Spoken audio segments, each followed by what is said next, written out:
अस्सलाम वालेकुम। ABN news के साथ मैं हूं मुनीबा अख्तर और मैं हूं लुकमान अली। हेडलाइंस आप जान चुके हैं, बुलेटिन का आगाज़ करेंगे। आगाज़ में आपको बताएं कि ईरान ने आबना हरमज़ मुकम्मल तौर पर खोलने के लिए अमेरिका को 6 शराइत पेश कर दी। ईरान की सुप्रीम नेशनल सिक्योरिटी काउंसिल के सेक्रेटरी मोहम्मद बाकिर जुल्कदर के मुताबिक अमेरिका ईरान को धमकाना और तौहीन करना बंद करे, ईरान और इसके इत्तेहादियों पर मुसल्लह जंग मुस्तकिल तौर पर ख़त्म की जाए, आबना हरमज़ की बहरी नाकाबंदी उठाकर खित्ते से अपनी अफवाज वापस बुलाए। ईरान ने जंग में होने वाले नुकसानात का पूरा मुआवजा ईरानी कौम पर आयद नामुनसिफाना और गैर कानूनी पाबंदियां ख़त्म करने और मुंजमद ईरानी एहसासे गैर मशरूत तौर पर जारी करने का भी मुतालबा किया। बाकिर जुल्कदर का कहना था, अमेरिका ने रवैया तब्दील न किया तो आबना हरमज़ दोबारा नहीं खोली जाएगी। जंग हो या मुज़ाकरात, ईरान अपने इरादों से पीछे नहीं हटेगा। अमेरिकी नायब सदर जेडी वेंस का ईरान का जौहरी और फौजी प्रोग्राम तबाह करने का दावा, दबाव बरकरार रखने का ऐलान। अमेरिकी नायब सदर जेडी वेंस ने दावा किया है कि अमेरिका ने ईरान के जौहरी प्रोग्राम और रिवायती फौजी ताकत को तबाह कर दिया। जेडी वेंस का कहना है कि ट्रंप इंतजामिया अब ये देख रही है कि आया तेहरान अमेरिका के साथ बेहतर ताल्लुकात के लिए दरकार तवील मुद्दती तब्दीलियां करने पर आमादा है या नहीं। अगर ईरान ऐसा नहीं करता तो ये भी काबिल कबूल है। अमेरिकी नायब सदर ने कहा कि वाशिंगटन ईरान पर दबाव बरकरार रखेगा। मशरिक़ वस्ता में तेल और गैस की पैदावार बढ़ाने की कोशिश भी की जाएगी ताकि अमेरिकी आवाम के लिए तवानाई की कीमतें कम करने में मदद मिल सके। ईरानी सदर ने कहा है कि मुज़ाकरात और सफारतकारी ने अमेरिका को ईरान से मुफाहमत पर मजबूर किया। मुआहदे के लिए मौजूदा सूरत हाल बेहतरीन वक्त है। तेहरान में प्रेस कॉन्फ्रेंस करते हुए ईरान के सदर मसूद पेज़ेश्कियान ने कहा कि मुज़ाकरात और सफारतकारी ने अमेरिका को ईरान से मुफाहमत पर मजबूर किया है। मुआहदे पर पहुंचने के लिए मौजूदा सूरत हाल बेहतरीन वक्त है। उन्होंने कहा कि इस्लामाबाद मफाहमती याददाश्त के तहत अमेरिका को ईरान और ओमान की मुश्तरका गाइडलाइंस पर अमल करना था। ऐसा न होने पर ईरान ने रद्द-ए-अमल दिया। पेज़ेश्कियान ने मजीद कहा कि खिलाफ वर्जियों से निपटने के लिए एक टीम के जरिए काम जारी है। ईरानी सदर ने अमेरिका को मुजरिम और इस्तेमारी हुकूमत करार देते हुए कहा कि ईरान का अमेरिका के बारे में मौक़िफ़ तब्दील नहीं हुआ। उन्होंने खबरदार किया कि अमेरिका और इसराइल दाखिली तक़सीम को अपने मकासद के लिए इस्तेमाल कर सकते हैं, जबकि कौमी इत्तेहाद और मुज़ाहमत ईरान की सलामती और दिफा के लिए ज़रूरी है। अमरीकी तजब्ज़ुब के बाद इसराइल ने ईरान के खिलाफ मुमकिना आज़ादाना कार्रवाई की तैयारियां जारी रखने की तस्दीक कर दी है।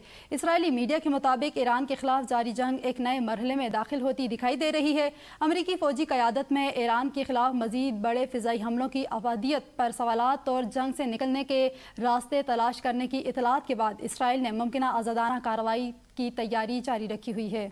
रिपोर्ट्स में कहा गया है कि आइंदा मरहले में अमेरिका और इसराइल की हिकमत अमली मुख्तलिफ हो सकती है। अगर अमेरिका मुज़ाकरात और जंग से निकलने को तरजीह देता है तो इसराइल ईरान के खिलाफ अपने तौर पर कार्रवाई का फैसला कर सकता है। ताहम कार्रवाई के वक्त और नौयत के बारे में वाज़ेह नहीं किया गया। ईरानी सरकारी मीडिया मेहर न्यूज़ ने सुप्रीम लीडर मुज्तबा खामनाई की वीडियो जारी कर दी, जिसमें ईरानी सुप्रीम लीडर को वफ़द से मुलाकात करते देखा जा सकता है। वीडियो में मुज्तबा खामनाई बिल्कुल सेहतमंद दिखाई दिए। ताहम वीडियो कब की है, इस हवाले से कोई मालूमात नहीं आ सकी हैं। अमरीकी फ़ौज को हथियारों की जल्द फराहमी यकीनी बनाने के लिए पेंटागन मुतहरक। पेंटागन का अमरीकी दिफाई कंपनियों को हथियारों की पैदावार तेज़ करने का हुक्म। वाशिंगटन पोस्ट के मुताबिक अमरीकी दिफाई कंपनियों को हथियारों की तरसील की तारीखें मजीद आगे लाने का कहा गया है, जबकि कंपनियों को नए पैदावारी मनसूबे जमा कराने के लिए 21 दिन की मोहलत दी गई है। आबना हरमज़ में ईरानी पासदान इनकलाब की जानिब से रोके गए बहरी जहाज़ की तबाहशुदा हालत की वीडियो सामने आ गई है। ईरानी सरकारी टीवी ने आबना हरमज़ में पासदान इनकलाब की जानिब से रोके गए एक बहरी जहाज़ की फुटेज नशर की, जिसमें नुकसान शुदा जहाज़ को देखा जा सकता है। एक फौजी एहलकार भी जहाज़ पर मौजूद है। ताहम पासदान इनकलाब ने वाक़े की तफसीलात पर बाज़ाब्ता बयान जारी नहीं किया। ये पेशरफ्त आबना हरमज़ में ईरान और अमेरिका के दरमियान बढ़ती कशीदगी के दौरान सामने आई। ईरान और ओमान बहरी आमदोरफ्त के लिए आर्जी रास्ते के मुआहदे पर मुज़ाकरात जारी रखे हुए हैं। ईरानी वज़ीर ख़ारजा अब्बास अराग़ची का कहना है, मुआहदा करीब है लेकिन आबना हरमज़ मुकम्मल तौर पर नहीं खुलेगी। सऊदी अरब और यमन समेत 6 ममालिक ने आबना हरमज़ में मुत्तहिदा अरब अमारात के ऑयल टैंकर पर हमले की मज़म्मत कर दी। सऊदी अरब और यमन ने बहरीन, उर्दन, कतर और शाम के साथ मिलकर आबना हरमज़ से गुजरने वाले मुत्तहिदा अरब अमारात के ऑयल टैंकर पर हमले की मज़म्मत की है। मुत्तहिदा अरब अमारात ने हमले का इल्ज़ाम ईरान पर आयद किया है। تاہم کسی شخص کے زخمی ہونے کی اطلاع نہیں۔ سعودی وزارت خارجہ نے حملے کو سمندری آمد و رفت اور عالمی توانائی کی فراہمی کے لیے خطرہ قرار دیتے ہوئے ایران سے خلاف ورزیاں فوری روکنے کا مطالبہ کیا ہے۔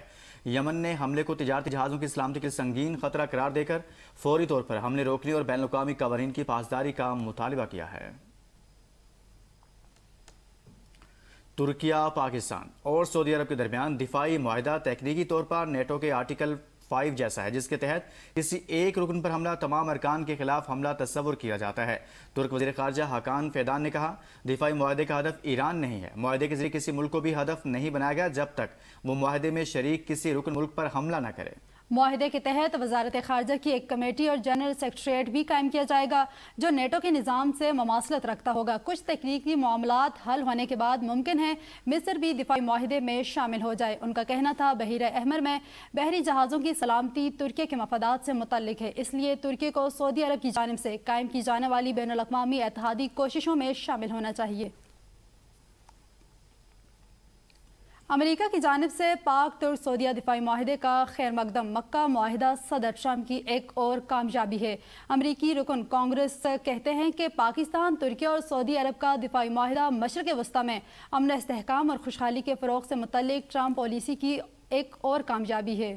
ایران تنہا ہو گیا ہے، خلیجی ریاستوں کی خوشحالی، ایک آزاد شام اور لبنان اسرائیل مذاکرات اس بات کا ثبوت ہیں کہ ایران کی موجودہ حکومت خطے میں تنہا ہوتی جا رہی ہے۔ ایران کے عوام ایک ایسی نئی حکومت دوبارہ حاصل کر سکتے ہیں جو ایران کی شاندار تاریخ کے شان شان ہو۔ مکہ باہمی امن معاہدہ امن، سلامتی اور استحکام کی جانب ایک تاریخی سنگ میل ہے۔ پاکستان کی عوام کی جانب سے مکہ باہمی امن معاہدے کا بھرپور خیر مقدم۔ پاکستان، سعودی عرب اور ترکیہ کا مکہ باہمی امن معاہدہ خطے میں امن و استحکام کے نئے دور کا آغاز ہے۔ کراچی میں میر رضا کی پراسرار موت، پوسٹ مارٹم رپورٹ میں اہم انکشافات سامنے آ گئے ہیں۔ میر رضا کو پیچھے سے گولی لگی، گولی پیٹ سے پسلیوں کو چیرتے ہوئے سینے سے باہر نکلی اور پسلیاں ٹوٹی ہوئی تھی۔ جسم پر تشدد کے نشانات موجود ہیں، جبکہ پاؤں پر بھی گولیوں کے نشان ملے ہیں۔ میر رضا کے جسم کے نچلے حصے پر خون کے دھبے ہیں، جبڑے کے حصے میں گہری چوٹ اور زخم ہیں، جبکہ جسم پر کالے دھبے بھی پائے گئے ہیں۔ پولیس سرجن کی جانب سے اٹھائے گئے تمام 14 نکات کے جوابات بھی ابتدائی رپورٹ میں شامل ہیں۔ رپورٹ میں گولی لگنے اور تشدد سے متعلق اہم شواہد سامنے آئے ہیں۔ ابتدائی رپورٹ کی روشنی میں تفتیش کا دائرہ مزید وسیع کیے جانے کا امکان ہے۔ آزاد کشمیر میں الیکشن کا تیسرا مرحلہ کل ہوگا۔ پونچھ ڈویژن کے 2 اضلاع کے 4 انتخابی حلقوں میں پولنگ 4,60,000 سے زائد ووٹرز اپنا حق رائے دہی استعمال کریں گے۔ مجموعی طور پر 82 امیدوار میدان میں ہیں۔ ضلع حویلی میں وزیراعظم آزاد جموں و کشمیر فیصل ممتاز راٹھور، نون لیگ کے نامزد امیدوار محسن عزیز اور سابق ممبر کشمیر کونسل خواجہ طارق سعید کے درمیان کانٹے کا مقابلہ متوقع۔ Chief election commissioner Azad Kashmir Ghulam Mustafa Mughal کہتے ہیں، سیکیورٹی وجوہات پر باغ اور حویلی میں پہلے پولنگ کرانے کا فیصلہ کیا۔ باغ اور حویلی میں انٹرنیٹ بحال کرانے کی کوشش کر رہے ہیں۔ دھرنے کا حل نکلا تو 20 یا 21 اگست تک راولاکوٹ میں الیکشن ممکن ہوگا۔ وزیر اعلیٰ پنجاب مریم نواز سے ارکان صوبائی اسمبلی کی ملاقات، جس کے دوران سیاسی امور، ترقیاتی منصوبوں اور عوامی فلاحی پروگراموں پر تفصیلی تبادلہ خیال کیا گیا۔ ارکان صوبائی اسمبلی نے 5 دہائیوں سے سنگل اور خستہ حال وہاڑی ملتان روڈ کو 2 رویہ شاندار ایکسپریس وے میں تبدیل کرنے پر وزیر اعلیٰ مریم نواز کا شکریہ ادا کیا۔ اس موقع پر مریم نواز نے کہا کہ پنجاب کے عوام کی خدمت کا جذبہ انہیں نواز شریف سے ورثے میں ملا ہے۔ ان کا کہنا تھا کہ وہاڑی ملتان روڈ کی فوری تعمیر علاقے کے عوام کا حق تھا۔ پہلی مرتبہ پورے صوبے میں یکساں ترقی کا کلچر متعارف کرایا گیا۔ وزیر اعلیٰ پنجاب نے مزید کہا کہ موجودہ مون سون میں نکاسیاب کی نئی اسکیموں کے باعث صورتحال میں نمایاں بہتری آئی ہے۔ محمد یوسف، ملک نوشیر، انجم لنگڑیال، میاں محمد ثاقب خورشید اور محمد نعیم اختر خان ملاقات کرنے والوں میں شامل ہیں۔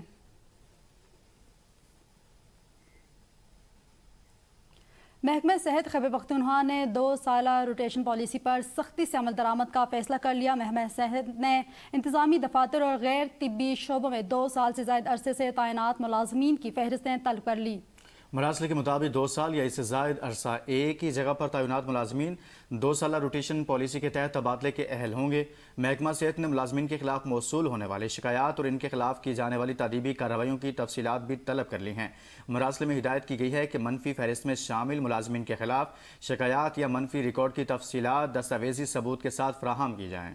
محکمہ صحت نے تمام متعلقہ افسران کو ہدایت کی ہے کہ فراہم کردہ معلومات مکمل، درست اور تصدیق شدہ ہونی چاہیے۔